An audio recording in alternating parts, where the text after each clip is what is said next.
This rather stylish device is a very old Dezac air ioniser. It cleans the air by creating an electrical charge on these sharp needles here, and they create a sort of charge that gets put into the air itself.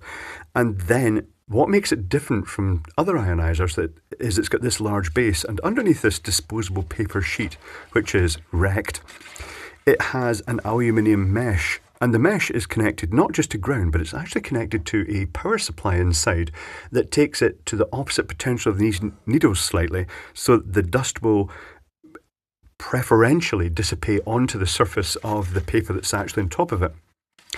One slight thing is that the needles, the emitter needles, are actually very close. I'd rather the needle, just a single needle, would come out the top for the ionisation, just to actually give a larger area of air to get the charge before it gets pulled onto the opposite charge plate. However, let's take a look at the principles behind this, and then I'll show you what's inside this, how they generate that different charge. So the next exhibit is a traditional mountain breeze air ioniser. This is one of the first, I wonder if this is the first I ever had. I think the first one I had was actually beige coloured. I remember being really fascinated by ionisers when I was a kid because they were sort of controversial at the time. And I asked my parents for one at Christmas, and then before Christmas was even finished, I'd had it open. That's kind of predictable, isn't it? So this one has needles that stick out, but in reality, when you buy one of these units, the needles are recessed in. And the sharp needles are an important factor in the ionisation.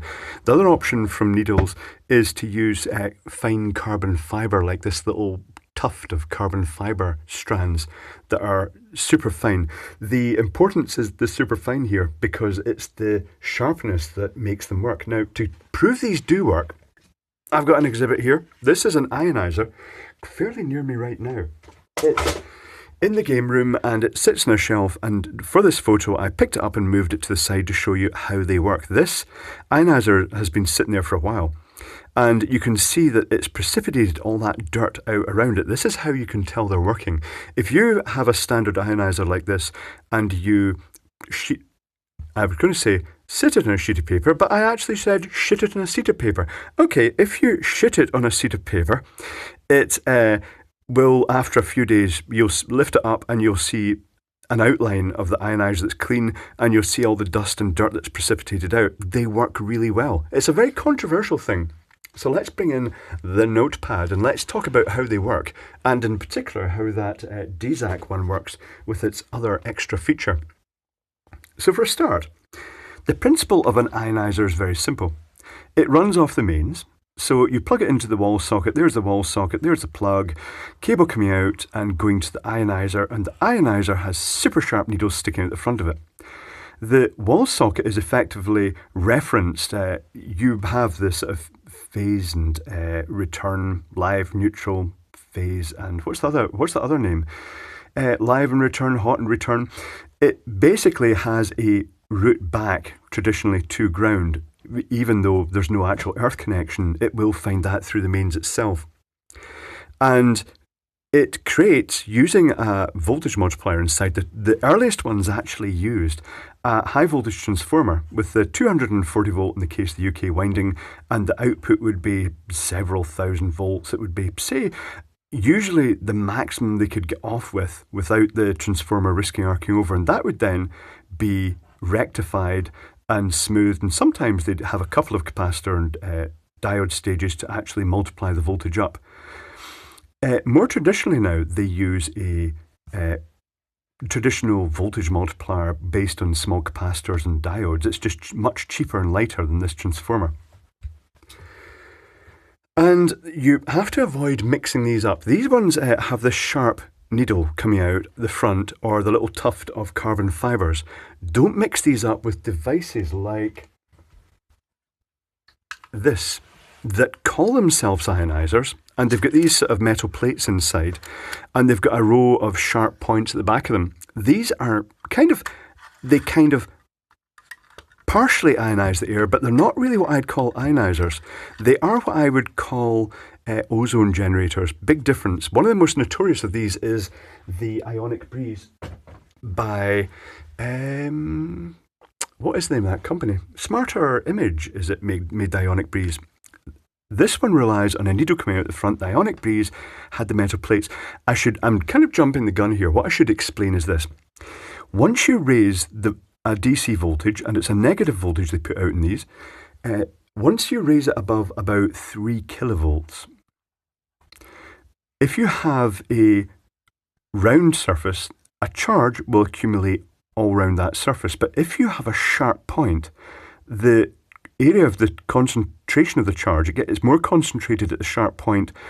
And what happens then is that as air molecules pass it, it imparts a negative charge onto them. It basically charges the air up with static electricity, but with a strong negative bias. The negative versus positive is just one of these things. I've never actually got a conclusive answer to that, but I do know that with the negative charge, it will actually impart, it will add electrons on. If the needle was taken to a high positive voltage, it actually strips electrons off. It removes charge from the air. And people say that, the negative ions make them feel better. I'm not still convinced about that, but I can say that the first ioniser I built when I was working in the electronics department of a big electrical engineering company that I served my apprenticeship with, I built a really high power ioniser and accidentally got all the diodes the wrong way round. I wasn't sure what way round they went for the desired polarity.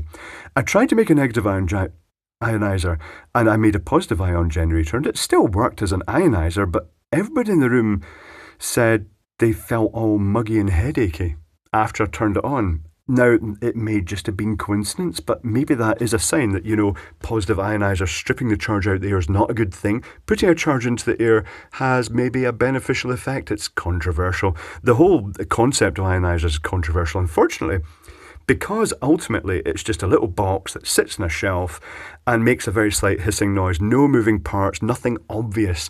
They relied on sort of quackery and exaggerated claims to sell. And one of the most common tests was that they'd put one in a box and they'd blow cigarette smoke into it. And as soon as they turned the ioniser on, the smoke would just instantly disappear. It does that really well. And the way it works is this. It's put that charge onto the air, and the air will then, if there's any particles in the air, the negative charge will tend to make things clump together. And it'll also, because it's got a high charge with reference to the ground via the other end of the multiplier, it will want to actually precipitate to things like walls. And these make a terrible mess. Seriously, you've seen the mess. I've shown you the picture there. They just make a terrible mess. That's the whole point of that Dezac unit, trying to actually give a preferential surface for the dust to go onto, because it was probably the most controversial thing about them. They'd make such a mess. But it does kind of show you that they are taking stuff out there, and that stuff would otherwise be in your lungs. So the smoke test, as soon as they turned the ioniser on, the cigarette smoke would just instantly, literally just vanish straight away. You'd see it swirling around with the sort of slight breeze that comes out these, and it would just clarify almost instantly, and it really does that. There's another system that uses the needle or other emitter and then the metal plates, the sort of ionic breeze system. But the idea is that it emits the charge and charges the air, but then it immediately gets pulled to the opposite polarity plates. And they claim that these put out ions, but they don't. It pretty much strips all the charge back out the air that's going through that. And unfortunately, one of the byproducts of that, of having the needle in the vicinity of the other polarity, is that at the tip of the needle, you get a slight corona discharge. And the ionic breeze systems claimed, it smell the freshness, and you could actually smell ozone, really strong ozone. And also because of the vicinity and the charge that was flowing, you got quite a strong breeze of air would come through. I mean, they were really impressive units. And they made this really fresh, clean sort of draft with no moving parts. Quite neat. I thought they were quite clever and smart, but unfortunately, ozone is quite controversial because it's a very strongly oxidizing gas, and they say you're not supposed to breathe it. There are limits to how much you should breathe. Ionisers, on the other hand, the classic ioniser that just sits silent on the shelf, doesn't create much of a draft. If you go into an extremely dark room, at the tip of that needle, you'll see a tiny purple glow. It creates this really minute amount of corona discharge, but it's not much. Not enough to smell the ozone, but just enough trace ozone to actually get rid of some odours in the room, so that ionisers do have that effect. However, we're talking about, well, let's take a look at the classic arrangement, the multiplier. The classic arrangement is usually 100 10 nanofarad 630 volt capacitors. Of course, I went over the top. I used 100 nanofarad in mine. And the diodes are all 1N4007. Not the high-speed ones or anything, just standard 1000 volt diodes, because they're only operating sort of mains frequency. And it uses a standard Cockcroft-Walton or Walton-Cockcroft, whichever way you want to say it, multiplier that has the mains at the bottom, and it just has a push-pull effect and it raises the voltage up. Most of the ionizers typically have around about 22 capacitors, which is equivalent to 11 stages. I built mine with 30 capacitors, which is equivalent to 15 stages. Typically, that would raise the 22 capacitor version, 11 stage, would typically have an upper voltage of 7 kV, but it doesn't actually get that far because as soon as the air starts ionizing, current starts flowing out, these have a very high impedance. The capacitors are very low value, tiny amount of current, so it tends to sit down at the point that, depending on how clean the needle is or how efficient it is, it tends to sit down the ionizer round about the correct level of voltage it requires to sustain a particular level of ionization. On the output are actually two, usually 10 megohm resistors, and the point of them is purely safety because there is a path all the way through the diodes to the main side, and depending on the polarity of how you plug it in, the output is effectively potentially at mains voltage. So these resistors provide current limiting for your protection, and they also limit the discharge from the capacitor, because otherwise, if there was no resistors there, all these capacitors are in a sort of series from the main side, you could get quite a sharp snap off the needle and it would sting. In reality, when you go up to an ionizer needle, you hear a sort of and the little needle, you can see all the wee tiny sparks streaming off it when you put your finger up close to it. The 30 multiplier capacitor version actually went up probably to about 10 kV. I say probably because the output current is so low that if you try sticking a meter across it, it just skews the readings. A 10 megohm multimeter typical impedance is not going to measure that. It's just going to pull the voltage way down and give you a false reading. So what the Dezac ionizer does, it has the pyramid with the needles sticking out, creating that sort of charged area around there. And then on the bottom here, it has another one of these multipliers, but much smaller, and I'll show you this in a moment. And versus, say, this is effectively reference to ground through the mains, it's got a shorter multiplier, but the diodes are around the opposite way, so that the mat at the bottom is actually a positive charge. And that means because it's a higher positive charge than the earth connection, sort of ground reference, the walls and the floor of your building, the ionized air will actually preferentially dissipate back out to that mat.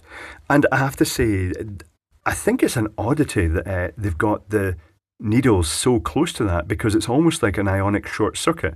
The flow of ions will just be, the air sort of filtering will strictly be in this sort of area here, because it's effectively short circuiting straight down. Another ionizer that's worth mentioning is the rock salt ionizer, which is a big lump of rock salt with a lamp holder in it and a little light bulb, and you plug it into the mains and it lights up and it looks all lovely, and it doesn't do a single bit of ionization at all. It's a load of crap. It's worth mentioning that because ionization has become a bit of a buzzword. So let's take a look inside this and see how it works. I could turn this on, but you wouldn't see much.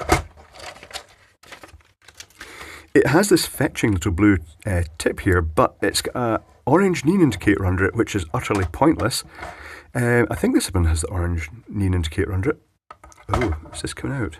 Yes, it is. So inside this unit, let's actually keep it round that way. That was actually brighter. Let's zoom down just a tiny little bit. So inside the unit, we've got the main supply coming in. It jumps between the two boards. This is the main ionizer board. It's got 1, 2, 3, 4, 5, 6, 7, 8, 9, 10, 11. 1, 2, 3, 4, 5, 6, 7, 8, 9, 10. That's odd. I'd normally expect to see them in pairs. So that's effectively then just a 10-stage multiplier. At the bottom here, it's got the main supply coming across. It's got a resistor here, 220k, which is then feeding this neon indicator. I wonder if that is a blue neon indicator. I've got the urge to plug this in and see if that glows blue now. I've not tried this in a very long time. I'm going to plug it in. This is probably a very foolish idea. It's a green neon indicator under a blue filter. That's kind of just as bad, really. Now I'm going to have to discharge things, haven't I? That was most foolish, not to worry. Pair of scissors, needle. Yeah, that's it, discharge probably. Yeah, yes. It's got that resistor that feeds the neon. That's nice to see, a 220k resistor. The Mountain Breeze units had this weakness. If you ever buy a Mountain Breeze unit, then it's worth mentioning that it's worth opening the case. It's usually glued shut and just clipped together at the sides. It is worth changing that resistor and possibly updating the neon at the same time, because they use a very tiny neon, and the resistor is so stressed it sometimes goes black and then shorts out. And I've had ionisers, I got them cheap, that was quite nice, because the resistor had blown up and it had blown a track off the circuit board, because the resistor was always a wee bit underrated for the neon indicator. It's also worth mentioning that these things are only rated about 0.3 of a watt, and of that, most of the power is the neon indicator. That really, the ionisation just takes so little power. It's almost like a miracle of air cleaning. It's just an amazing thing. So on the output of this multiplier, this is the negative multiplier with all the diodes pointing down, with their bands pointing down towards the mains end. We've got the two 1 megohm resistors, just quarter watt ones in this instance. I would have been more comfortable with half watt just with the higher voltage rating, but that's okay. As you approach it, the voltage across those resistors will drop dramatically anyway, because the impedance of this circuit it really can only supply microamps. That's all it's needed. This, I wonder why they use bigger capacitors. They got 1, 2, 3, 4, 5, 6, 1, 2, 3, 4, 5, so it's a 5-stage multiplier. There's the 10 megohm resistors going out again, and this time it's going out onto this tab. It's got a wee solder pad under here, and the little tab of the grid, and that just raises the potential of the metal grid positive with respect to the mains, which is basically, the mains is the sort of ground reference effectively in this instance. So the negative is on these needles, the positive is on this, and theoretically that then attracts the dust to the metal mesh. It works. You can see the strange pattern it's created, the sort of grid of dots. Does that tally up with the mesh? I think it does underneath. And I've turned this over at some point because it's absolutely filthy on the other side as well. So it really does have that effect. But you can also see from the fact that there's dirt all down the side of it as well, that it's a limited effect. It isn't quite capturing everything. So I suppose ultimately the air must be, the ionised air must be going out further. Another thing it's worth mentioning, if you don't think that this is going to do a good job because it's not churning the air in the room, think of this. If I got an air freshener, a can of air freshener, and sprayed it just in one area, you would eventually smell that in the whole room, because the air in the room is continually moving and cycling, and that's the joy of the ionisers. They rely on the fact there's always air turbulence in the room. It never stops. Even heat turbulence or just humidity, just someone walking through the room, anything at all, the air will continually cycle in the room, and at some point it's going to pass these needles, get charged up, and any dirt, dust, pollen, mould, anything in the air is actually going to then get precipitated out. So yeah, ionisers, fascinating things. I've always really liked them. It's that controversial thing. Some people say they don't work. Some people say they do work. I'm firmly on the side of saying that they do work. My preferred ioniser, my number one ioniser, which has been featured in other videos, is the Mountain Breeze. It's a nice, simple, down-to-earth ioniser. I've also got a project on my website, bigclive.com, that shows you how to make your own, but keep in mind that if you're on a 120 volt supply, it would require theoretically double the number of stages. I'm not sure if it would lose much. Some people have said they have done that. They've made huge multipliers to get that effect. These units tend to be sold commonly in the UK because, and Europe, because we have the sort of 220 to 240 volt supplies. You also get the electronic units, which are actually a bit less efficient, but presumably work okay, that are usually just a sealed potted module with a little carbon fibre brush on the end of a set of wire. You get low voltage and mains voltage ones. I recommend the mains voltage ones so you don't have to use a low voltage power supply, because you're looking for a good ground reference through those. If you don't have the ground reference, it will cause problems with a high voltage appearing across that low voltage power supply and possibly arcing inside. Someone sent me a picture recently of a power supply that was doing exactly that. There was a spark going tick, tick, tick inside, jumping from the output side to the main side, and that's not a good thing. It's potentially breaking down the insulation. So I recommend the mains voltage ones, but I also recommend recessed needles so they can't be touched unless you know there is something like these 10 megohm resistors or a resistor chain. Even if that means if you get one of those little resin potted modules with the fibres, if you don't know what's inside, it's worth adding some extra resistors in the output just to limit the risk of touching those needles and find there is some direct connection back to the mains. In America, if you want to build an ioniser, possibly the best way is to use a step-up transformer initially. You could use just an auto transformer or a primary and secondary isolated transformer, but the output, the higher voltage output, needs to be referenced to the ground to actually provide a good return path for the ions. It's an interesting subject, and then you'd have to use your traditional multiplier after that just to boost it up to the point it did ionize the air.